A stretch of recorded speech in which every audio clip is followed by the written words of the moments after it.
De nombreux aspects de la saga Harry Potter sont totalement absurdes, mais le Quidditch pourrait bien remporter la palme. Allons. C'est l'heure de l'histoire, mon poulet au miel. On ouvre les petits volets. Cœur vaillant, œil sur la balle, on ne peut pas perdre.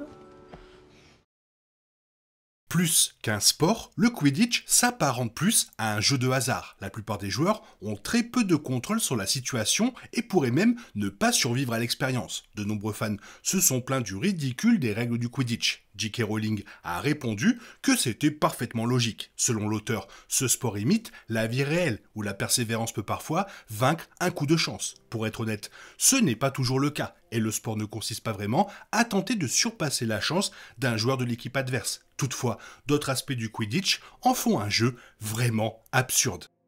C'est probablement la règle de Quidditch la plus controversée au sein des fans. Comme chacun sait, chaque équipe de Quidditch possède un attrapeur, dont le seul rôle est d'attraper le vif d'or, cette petite sphère dorée qui se déplace très vite. Alors que marquer des points avec un soifle rapporte 10 points à une équipe, attraper le vif d'or rapporte la somme exorbitante de 150 points. Cela pose plusieurs problèmes. Premièrement, la seule façon de terminer le match est d'attraper le vif d'or, ce qui signifie qu'une équipe l'attrapera toujours et remportera ses 150 points. Le vif d'or n'est pas un bonus, mais un événement certain. Deuxièmement, il est difficile pour une équipe de dépasser l'autre de plus de 150 points. Il n'y a que 3 poursuiveurs qui affrontent également 3 autres poursuiveurs, et les batteurs leur rendent la vie impossible. Il faudrait qu'une équipe soit exceptionnellement meilleure que l'autre pour gagner, même si l'autre attrape le vif d'or. En résumé, marquer avec le soifle semble pratiquement inutile.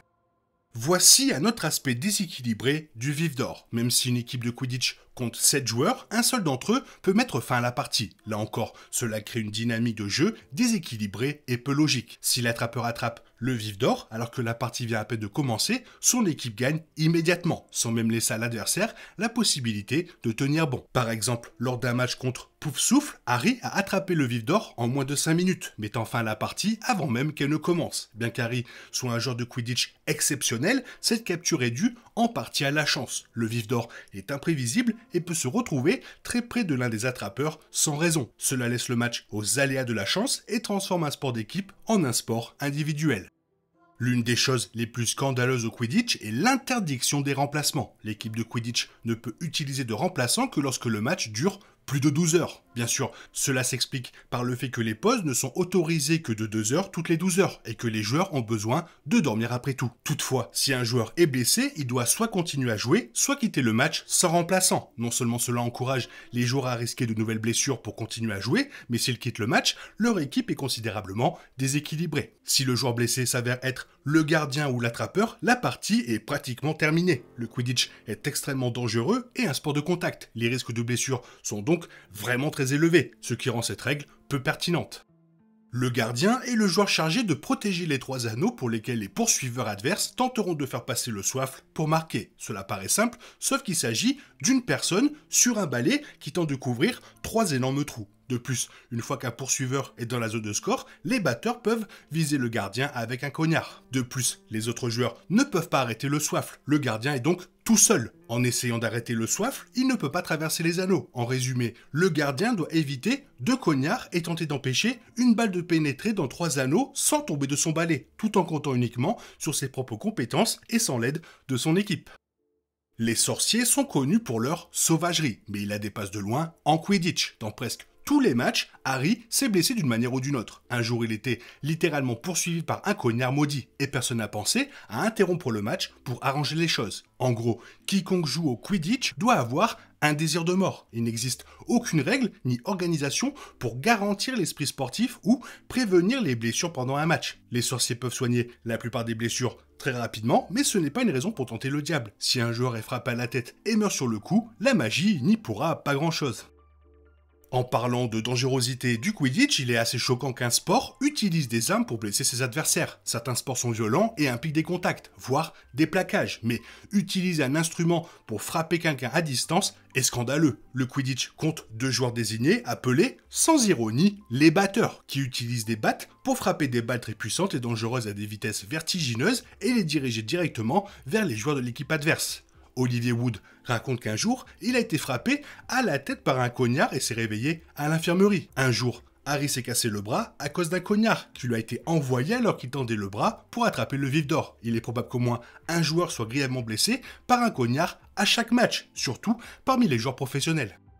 Bien que les sorciers puissent se simplifier la vie et la rendre moins dangereuse, ils décident de l'éviter à tout prix. Pendant le Quidditch, il est interdit à quiconque, joueur comme spectateur, de lancer des sorts. C'est compréhensible car cela pourrait perturber le sport. Cependant, il semble un peu extrême d'éviter une magie qui pourrait protéger les joueurs de la pluie, de la foudre, d'un ensoleillement intense ou de toute autre météo rendant le sport encore plus dangereux. Certains stades de sport moldus disposent de toits pouvant être fermés par mauvais temps pour protéger les joueurs et même l'expérience. Un simple coup de baguette magique, par une personne autorisée, bien sûr, suffirait à assurer une certaine protection. Toutefois, Harry a dû jouer au Quidditch dans toutes sortes de circonstances et personne n'a jamais tenté de rendre l'épreuve plus agréable.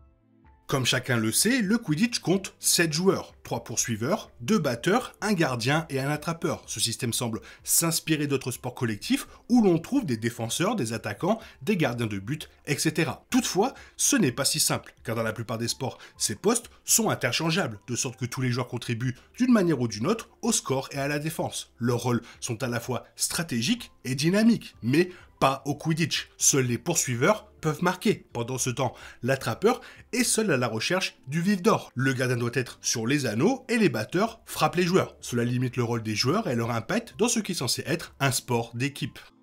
Il existe une faute célèbre au Quidditch appelée le pince-vif, qui se produit lorsqu'un joueur autre que l'attrapeur attrape ou touche le vif d'or. Si cela se produit, l'équipe de ce joueur perd immédiatement la partie. Cette règle isole davantage les membres de l'équipe et punit toute l'équipe pour la faute d'un seul joueur, ce qui la rend très injuste. On pourrait comparer le fait de toucher le vif d'or à un footballeur qui touche le ballon avec la main. Si cela se produit une fois, cela peut entraîner une sanction, et si cela se reproduit, une suspension du match. Perdre complètement semble excessif, surtout si le joueur touche accidentellement le vif d'or. En fait, il serait bien plus logique que tout le monde puisse attraper le vif d'or, vu son importance pour la victoire et même pour la victoire finale. Mais hélas, cela donne lieu à des séquences de Quidditch intéressantes dans les films Harry Potter.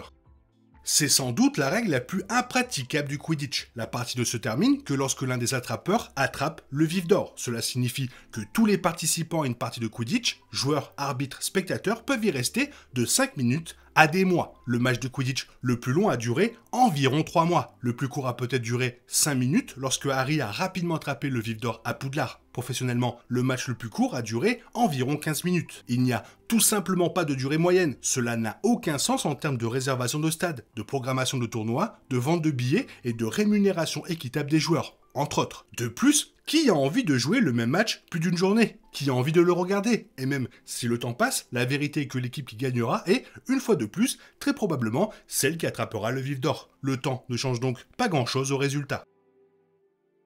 Au premier abord, ça semble un sport vraiment magnifique, et pourtant, ça n'a aucun sens. Ce sport n'a aucun sens. Toi, qu'est-ce que tu en penses? Fais-moi part de ton avis dans la zone commentaire, sinon comme d'habitude, bisous bisous, bye bye. Il est impossible de compter sur les autres de nos jours, on est obligé de tout faire soi-même. Je me trompe? Rien de grave, j'avais tout prévu. Où va le monde, je vous le demande.